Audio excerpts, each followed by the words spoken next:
Vamos fazer.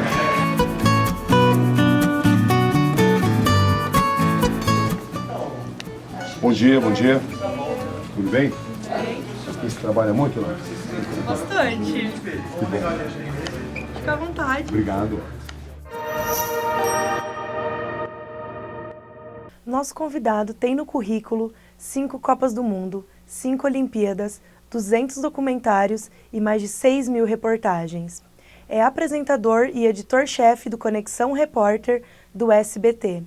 O Café com Quê de hoje é com ele, Roberto Cabrini. Obrigada, Roberto. Seja muito bem-vindo ao Noeste. Você acabou de voltar da cobertura da morte do Gugu Liberato. E a gente vai começar por aí. Você foi pego de surpresa? Como que você ficou sabendo? Como que você recebeu a notícia da morte do Gugu?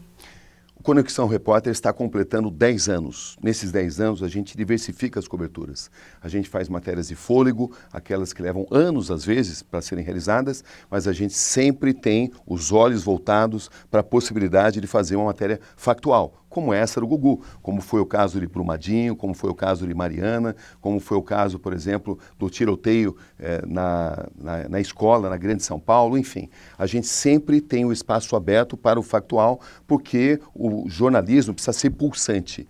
A gente precisa estar preparado para a mobilização total para cobrir um assunto relevante que esteja acontecendo, sem deixar de fazer a matéria de base, aquela que vai demandar muita pesquisa, que vai demandar muita investigação, muitos contatos. Nós procuramos conciliar essas duas vertentes, a matéria de grande investigação, que leva muito tempo, com a cobertura do factual, porque um programa só pode ser vencedor se ele tiver as duas possibilidades. E esse caso do Gugu é apenas mais um exemplo. Na contracapa do seu livro, o Caco Barcelos ele diz que você é o repórter das missões impossíveis.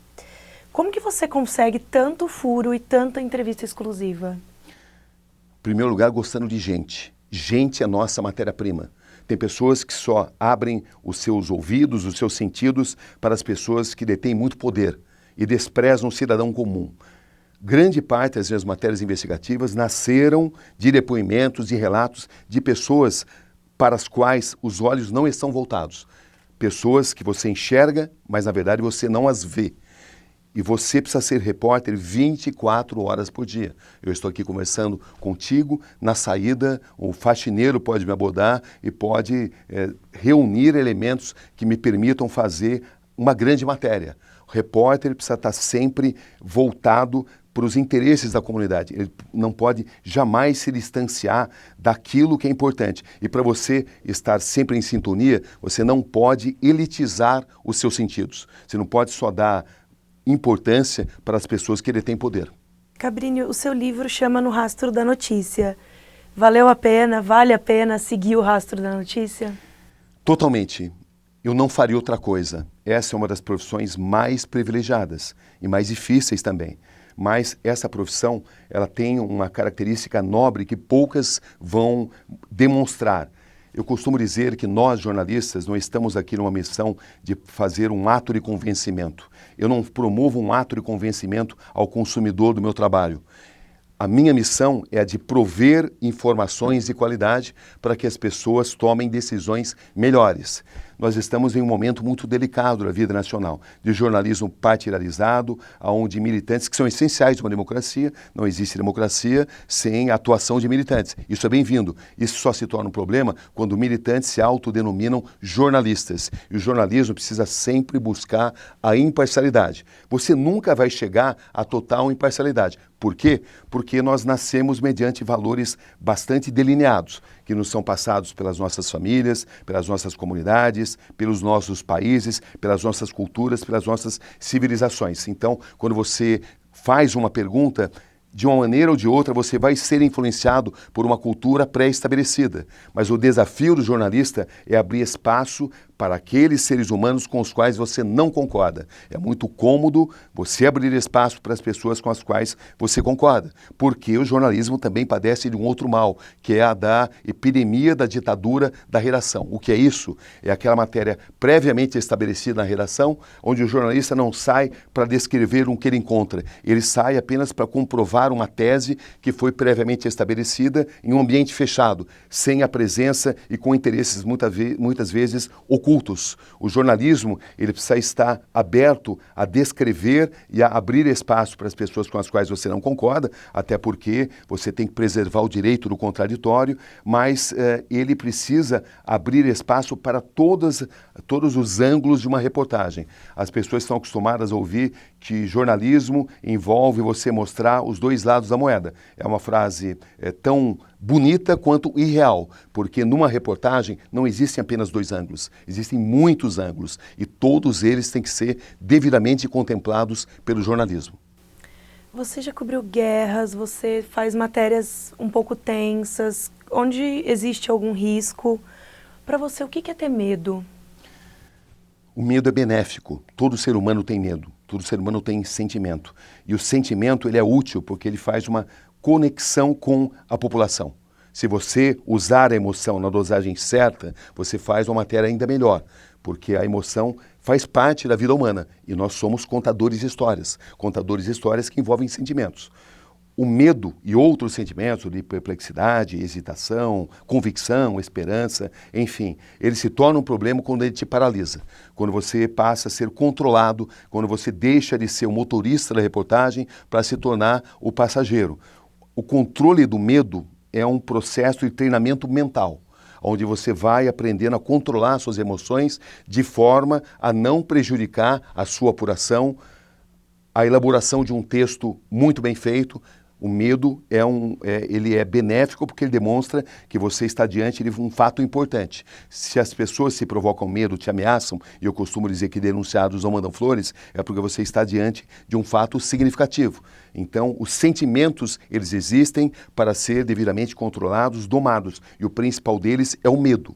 O medo pode e deve ser benéfico, pode e deve te ajudar na elaboração de uma reportagem, desde que você compreenda a natureza de sentir medo. Quando você cobre uma guerra, a primeira explosão, ela te deixa desesperado. Com o passar do tempo, você vai aprendendo quando uma explosão oferece risco, quando ela não oferece risco. E essa evolução que representa a grandeza da profissão. Você estar sempre evoluindo, sempre controlando as suas emoções, mas jamais perdendo a sintonia com a população, com o cidadão comum. Das suas reportagens, você tem muitas, qual é que fez você sentir mais medo? Coberturas de guerra. Coberturas de guerra proporcionam uma sensação permanente de insegurança. Nenhum empregador te obriga a cobrir guerra na linha de frente. É uma decisão sua, que tem que ser feita só por você, profissional. Existem pessoas que cobrem guerras no ar-condicionado de um hotel. Outras vão nos campos de batalha. Existe até uma possibilidade de você fazer grandes textos estando no ar-condicionado do hotel, desde que você se alimente de boas informações. O Rian Johnson, pensador americano, dizia que numa guerra a primeira vítima é a verdade. Todos os lados envolvidos numa batalha tentam te manipular. Cabe ao jornalista não se deixar manipular e dar ouvidos e vozes para todos os ângulos da história. Então, coberturas de guerra testam claramente os seus limites físicos, emocionais e logísticos, porque a produção de uma reportagem em zonas de guerra é muito difícil. Você fica em regiões inóspitas, que às vezes é muito difícil você conseguir mandar até o seu próprio material. Uma coisa é fazer o seu material, outra coisa é fazer esse material chegar onde ele precisa chegar. A tecnologia ajudou muito. Hoje, com smartphone, você muda o mundo e você tem muitas possibilidades. Antigamente, para você conseguir fazer um uplink, você às vezes tem que viajar durante 3 dias só para chegar no lugar onde você conseguia fazer o que eu chamo de uplink, que é passar a matéria para o satélite. Era um desafio muito grande. E isso mudou radicalmente. A comunicação mudou. O que jamais vai mudar, e mesmo numa era onde máquinas escrevem textos, Isso é um detalhe importante. Estamos num momento onde máquinas competem contra seres humanos. Qual é a nossa possibilidade de ter vantagem contra máquinas? A possibilidade de contar histórias condizentes com o ser humano. Conte uma grande história. Conte histórias que máquinas não são capazes de contar e você vai ser competitivo mesmo em um mundo em permanente transformação pela revolução tecnológica. Até que ponto você acredita que o jornalista pode ir em nome da reportagem? Os limites legais. Jornalistas não podem cometer crimes para fazer matérias, mas jornalistas precisam investigar, jornalistas precisam ser um lado paralelo da investigação. O jornalismo não pode se limitar única e exclusivamente a divulgar um press release, divulgar o lado oficial. O lado oficial deve ser levado em consideração. Você investiga, muitas vezes, até para mostrar que a descrição oficial está correta, ou então para desafiar, para provocar uma nova investigação, para fazer pensar. Porque se você se limitar apenas à investigação oficial, você não vai fornecer qualquer tipo de contribuição para a democracia. A democracia exige uma imprensa atuante e uma imprensa que atue paralelamente aos órgãos oficiais. O jornalismo policial, ele é importante, mas jornalismo policial não é jornalismo investigativo. O jornalismo policial é a cobertura das atividades de delegados e promotores, que é muito importante. Mas isso não tem nada a ver com o jornalismo investigativo. O jornalismo investigativo, ele faz apurações e investigações independentes. E isso é essencial para a democracia. Você deve receber muitas informações de várias fontes, as pessoas devem te mandar realmente muitas informações. Como que você faz para filtrar o que é notícia, do que não é notícia, o que é verdade, do que não é? Esse é um enorme desafio. A gente recebe, em um dia normal, 50 informações de telespectadores. Fazer essa triagem não é fácil, porque você precisa fazer essa triagem e, ao mesmo tempo, precisa estar devidamente estruturado para fazer a próxima matéria. É um grande dilema esse, você conseguir filtrar as informações que você recebe. Por outro lado, eu fico muito feliz de ver que tantas pessoas acreditam no nosso trabalho. Isso é uma carreira desenvolvida nas décadas, onde as pessoas se procuram em busca de justiça. Cabe a você não se tornar refém das fontes, porque há também a possibilidade de um aprisionamento das fontes. Repórter não pode ser refém das fontes. Fontes têm que ser protegidas até um determinado limite, mas isso não pode implicar que você feche os seus olhos para determinadas atrocidades, determinadas mazelas feitas por fontes. Eu sempre lembro que, às vezes, repórteres começam a dar furos em cima de furos de reportagem, e é isso que a gente busca nessa atividade competitiva. Nós competimos com outros colegas, mas esse custo de você receber informações, muitas vezes é o de você fechar os olhos para ilegalidades. É um equilíbrio de força. Teve alguma reportagem especial que você apostou muito e que no final não deu certo? Ou não teve o resultado que vocês esperavam? É o que mais acontece. De cada 10 tentativas de matérias investigativas, eu diria que uma se completa. É o que eu digo logo de cara no meu livro. Nas outras você perde tempo, dinheiro, os seus sentimentos se vão. Muitas vezes se trata de um ato solitário que você faz não sendo escalado pelo seu veículo de comunicação, mas por iniciativa própria. Mas isso faz parte do jogo. Quando você faz uma matéria que provoca reflexão, você ganhou o jogo e faz valer a pena todas as outras 9 que não deram certo. Até porque saber de um determinado acontecimento não significa poder veicular. O jornalismo, assim como a justiça, depende de provas. Você só pode veicular algo, mesmo tendo certeza que um determinado fato que é de interesse público tenha ocorrido, se você tiver provas. Jornalismo investigativo é a busca incessante de provas, jamais de perseguição. A gente não faz para perseguir ninguém, a gente não faz matéria investigativa no sentido de fazer algo tendencioso, algo unilateral. O fiel da balança é sempre o interesse público, aquilo que de fato a sociedade precisa saber em decorrência do trabalho do jornalista. A gente vê no jornalismo que as notícias hoje, a notícia da rede social, para muitas pessoas ela tem muito mais peso do que a do jornalista que está na bancada do telejornal. Como que o jornalismo vai fazer para retomar esse lugar? O jornalismo, ele sofreu uma revolução proveniente da tecnologia que mudou drasticamente. Essa revolução tecnológica mudou a característica do nosso trabalho. Antigamente você saía na noitada porque era na noite que você tinha as fontes. Não havia redes sociais, não havia internet, era um outro mundo. Mas mesmo com essa grande revolução industrial, você precisa, no final do dia, contar histórias humanas. As redes sociais e a internet, elas democratizam a informação. Hoje, cada cidadão em potencial, ele é um repórter. Ele é um repórter que vai confrontar o trabalho do repórter oficial. E isso é bom porque democratiza. Mas isso traz também desvios da profissão. A principal demonstração desse desvio de conduta é o advento, o surgimento das fake news. As notícias falsas que são de uma forma muito errada, de uma forma maliciosa muitas vezes, transformadas em fatos reais de maneira a prejudicar pessoas. Isso acontece. Mas isso também valoriza o trabalho do jornalista de credibilidade. Porque o jornalista de credibilidade, muitas vezes, ele é procurado para distinguir, para diferenciar do que é mentira, do que é verdade. Então, você precisa caminhar junto com as revoluções tecnológicas e fazer dessas novas possibilidades algo que transforme a sua ação e algo que te aproxime. Você precisa usar a tecnologia a seu favor e não transformar isso num inimigo intransponível. A gente tem o sistema digital agora na televisão implantado. Como que você vê o futuro da televisão no Brasil?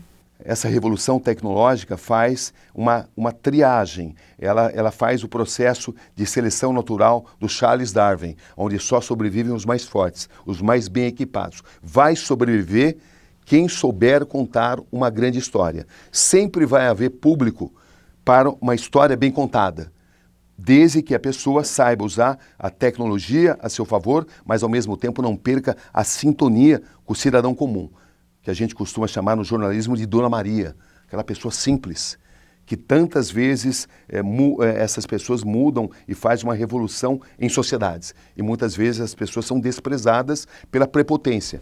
O maior inimigo de um jornalista é a arrogância, a prepotência, porque a arrogância nos distancia do cidadão comum. E se distanciar da população significa muitas vezes a sua destruição enquanto carreira jornalística. Qual que é a sua concepção sobre o jornalismo investigativo? Em tese, todo jornalismo deveria ser investigativo. Essa expressão deveria ser considerada para os estudantes de português como um pleonasmo, uma redundância. Entretanto, existem tantos exemplos de jornalismo oficial, jornalismo tendencioso, jornalismo unilateral, que se convencionou se denominar de jornalismo investigativo aquele que ouve todos os segmentos. Eu acho que você pode, eu tenho certeza que você pode medir o grau de democratização de uma sociedade pelo grau de jornalismo investigativo que ela possui. E o que é jornalismo investigativo? É aquele que caminha paralelamente aos órgãos oficiais. Sem isso, não tem democracia. Sem isso, você vai ter uma imprensa manipulada, uma imprensa servil, uma imprensa aprisionada. O jornalismo precisa ser totalmente independente, mas ao mesmo tempo não pode ser um jornalismo partidário, não pode ser um jornalismo ideologizado, que é um mal que aflige a nossa sociedade nesse momento, mas eu creio que vai ser vencido, como outras enfermidades podem e devem ser vencidas também.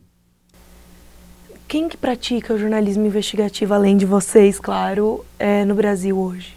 Quando você faz uma boa entrevista, você está aqui me questionando e você faz essa entrevista de forma equilibrada e de forma não influenciada por forças ocultas, vamos dizer assim, você está praticando o jornalismo investigativo. O jornalismo investigativo, antes de tudo, é um jornalismo que não é preguiçoso, que não é acomodado, que não tem amarras.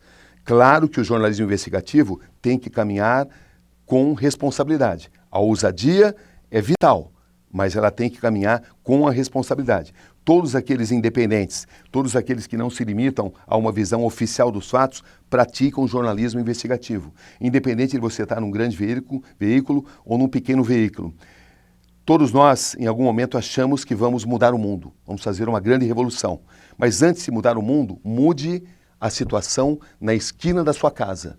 Mude a situação de injustiça na esquina da sua casa. Pequenos latos levam a grandes evoluções. O que você pensa sobre os canais de notícia no YouTube? Benéficos, democratizam a informação, desde que sejam também levados em consideração que são apenas uma manifestação de um determinado fato. Eles não representam a verdade final.